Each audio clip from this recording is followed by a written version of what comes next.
جب تک آپ اور میں اپنے طور طریقے نہیں بدلیں گے، جب تک ووٹ واشنگٹن سے ہوگا، پاکستان سے نہیں۔ آپ کو لگتا ہے پاکستان میں کبھی الیکشن ہوئے ہیں؟ ہمیشہ سلیکشن ہوا ہے۔ آپ پھر بھی جا رہے ہیں الیکشن میں حصہ لینے۔ میں کبھی نہیں کہتا چینج چاہیے مجھے، کیونکہ شریعت اور قرآن میں چینج نہیں ہو سکتا۔ جو شریعت ہے اور قرآن ہے اس میں کبھی چینجنگ نہیں ہوتی، اور میں کبھی نہیں کہتا کہ مجھے چینج چاہیے۔ مجھے وہ چاہیے جو میرے آئین میں لکھا ہے۔ جیسے یہ اسمبلی کے اندر بیٹھے ہوئے لوگ، اسمبلی نو نو نو نو نو، بالکل نہیں۔ اس آئین کو پڑھیں، کیونکہ آسما جہانگیر نے اس آئین کو اپنا بنایا ہوا ہے، صفدر عباسی نے اس آئین کو اپنا بنایا ہوا ہے۔ پر دستور پاکستان کا آرٹیکل نمبر 1 یہ کہتا ہے کہ یہ سلطنت خداداد پاکستان ہے، مطلب یہ اللہ کی زمین ہے۔ اگر میرا گھر ہے تو میرا قانون چلے گا۔ آپ نے مطالعہ پاکستان کی 9th کلاس کی کتاب پڑھی ہوگی جس کے اندر 14 نکات قائد اعظم کے ہیں، پر آپ آئین پاکستان پڑھنا بھول گئے جو منشور قرآن سے ہے۔ شاید نہیں پڑھا ہوگا آپ نے، اگر پڑھا ہوگا تو آسما جہانگیر آپ کو اس کے اندر سے کچھ اصل نکال کے دے دیں گی، آپ کہو گے وہ صحیح ہے۔ طاہر الپادری صاحب کچھ نکال کے دے دیں گے، آپ کہو گے وہ صحیح ہے۔ لیکن اصل میں صحیح جو ہے وہ ایک قرآن اور شریعت، اس میں چینج نہیں ہوتا، جو میں چینج کبھی نہیں مانگتا۔ ووٹ میں بتاؤں کیا ہے؟ ووٹ کیا ہے؟ ووٹ کیا ہے؟ ووٹ نے تو فرعون کو بھی چنا تھا، ووٹ نے تو ہٹلر کو بھی چنا تھا، پر میرے نبی کو کسی ووٹ نے نہیں چنا، علی کو کسی ووٹ نے نہیں چنا، عمر کو کسی ووٹ نے نہیں چنا، صدیق کو نہیں چنا، عثمان کو نہیں چنا۔ تو پھر آپ اور میں کیسے ہو سکتے کہ اس ملک کا قانون ووٹ پہ ہو؟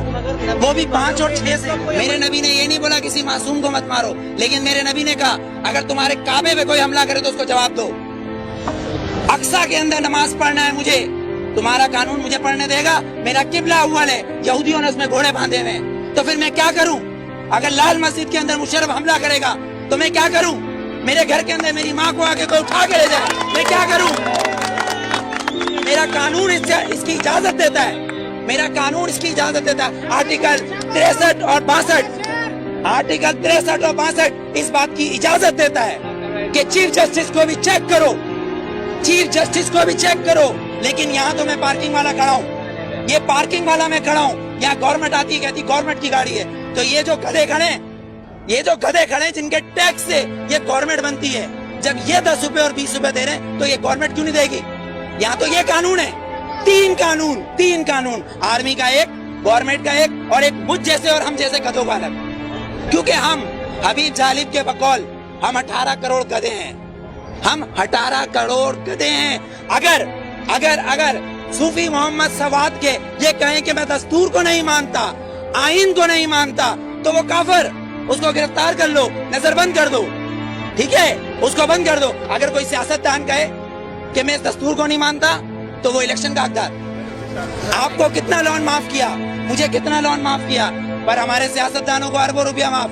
بلاول زرداری صاحب کا 30 ارب روپے کا محل رائے میں بن رہا ہے، وہ بھی کس سے لیا ہے؟ ملک ریاض سے، Malik Riaz. No you are not corrupt, I am not corrupt, Malik Riaz is a corrupt, ایک کرپٹ مین ہمارے پریزیڈنٹ کو پیسہ دے رہا ہے اور کہہ رہا ہے رائے میں محل بناؤ، اس لیے کہ نواز شریف کا محل ادھر ہے۔